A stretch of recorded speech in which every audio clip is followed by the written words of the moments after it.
வணக்கம். சிதகேர் உணவே மருந்து மருந்தே உணவு. நம்ம வீட்டில் 5-6 பெட்டின்னு இருக்கும், மசாலா டப்பான்னு சொல்கிறாங்க.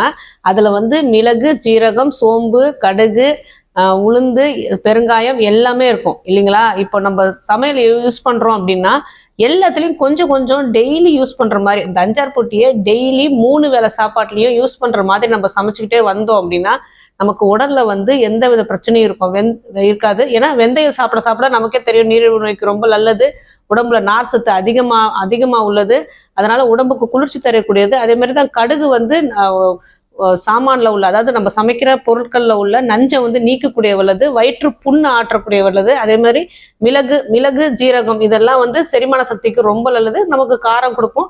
சோம்பு ரொம்ப ரொம்ப நல்லது, சீரண சக்திக்கு ரொம்ப நல்லது, நல்ல ஃப்ளேவர் கொடுக்க வேண்டியது. அடுத்தது மருத்துவ குணம் அப்படின்னா நமக்கு என்வி சாப்பிடும் போது செரிமான சக்தியை அதிகமாக்கி கொடுக்கறது இந்த சோம்பு. இந்த மாதிரி ஒவ்வொரு விஷயமும் அதிகமா, அதாவது நம்ம செய்யறத சாப்பாட்டுல சேர்த்துக்கிட்டே வந்தோம். இப்ப புதினா கொத்தமல்லியும் டெய்லி சேர்த்துக்கிட்டே வரணும். கொத்தமல்லியை ரொம்ப வேக விடாம இறக்கி வச்சுட்டு அந்த சூட்லயே கொத்தமல்லி போட்டு இறக்கணும்னா ரொம்ப அதோட முழு பயனும் நமக்கு கிடைக்கும்.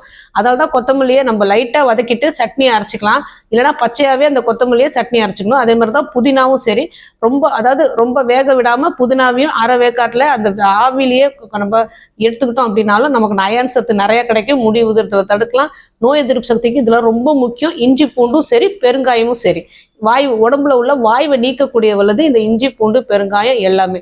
இது எல்லாம் ஏன் சொல்றோம் அப்படின்னா, இப்போ நமக்கு ஒரு பேஷண்ட் வராங்க அப்படின்னா அவங்களுக்கு டயாபிட்டிஸ் இருக்கிறது தெரியவே தெரியாது. திடீர்னு யாராவது சொல்லுவாங்க செக் பண்ணிக்கோங்க, உடம்புல டயாபிட்டிஸ் இருக்கு, பிபி இருக்கு, எல்லா பிரச்சனையும் இருக்கு அப்படின்னு தெரியும் போது பிரச்சனை கிடையவே கிடையாது. உடம்புல எல்லாருக்குமே அந்த வியாதின்னு சொல்லவே முடியாது, அந்த சிம்டம்ஸ் இருக்கதான் செய்யும். அதை சித்த மருத்துவத்திலையும் சரி, நம்ம டெய்லி யூஸ் பண்ற மளிகை பொருட்கள்லையும் சரி ஈஸியா குணமாக்க முடியும். டாக்டர் சொன்ன பிறகுதான் சுகர் வந்துருச்சு அப்படின்னு மனசளவுல பாதிக்கும் போதுதான் அந்த சுகர் லெவலும் சரி, பிபியும் சரி, வேற எந்த நோயும் சரி அதிகமாக்கக்கூடிய வல்லது. அதனாலதான் நம்பிக்கை 50%, மருந்து 50% மட்டும்தான். நம்ம உணவே மருந்து கான்செப்டை மருந்தை நம்ம சாப்பிடாம இருக்கணும் அப்படின்னு நினைச்சோம்னா உணவை பக்குவமா வீட்டில் முன்னோர்கள் யூஸ் பண்ண அதே பொருட்களை வச்சு நம்ம யூஸ் பண்ண ஆரம்பிச்சிட்டோம்னு வச்சுக்கோங்களேன், நமக்கு நோயும் வராது. அப்படி வந்துட்டாலும் சித்த மருத்துவர் அணுகி அதை உணவு மூலிகை மூலியமாவே ஓரளவுக்கு கரெக்டா குணப்படுத்திட்டோம் அப்படின்னா திரும்பவும் நமக்கு வராம நல்லாவே பார்த்துக்கலாம். லைஃப் ஸ்டைலும் நம்ம மாத்திக்கலாம். நம்ம நிரந்தரமா ஒரு நோயாளி ஆகணுங்கிற வேலையே இருக்காது. அதனாலதான் திரும்பவும் சொல்றோம், நம்பிக்கை தான் வாழ்க்கை. நம்ம எந்த பிரச்சனை வந்தாலும் டக்குன்னு மனசு தளராம இதை நம்ம குணப்படுத்த முடியும் அப்படின்னு எல்லா நர்வ்ஸும் மூளைக்கு கனெக்ட் ஆகுதுங்கிறது உங்களுக்கு தெரியும். ஸோ நம்ம மனதையும் சரி மூளையும் சரி சீரா வச்சுக்கிட்டோம் அப்படின்னாலே எந்த வியாதியும் நமக்கு வராது, வந்த பிரச்சனையும் உடனே குணமாயிடும்.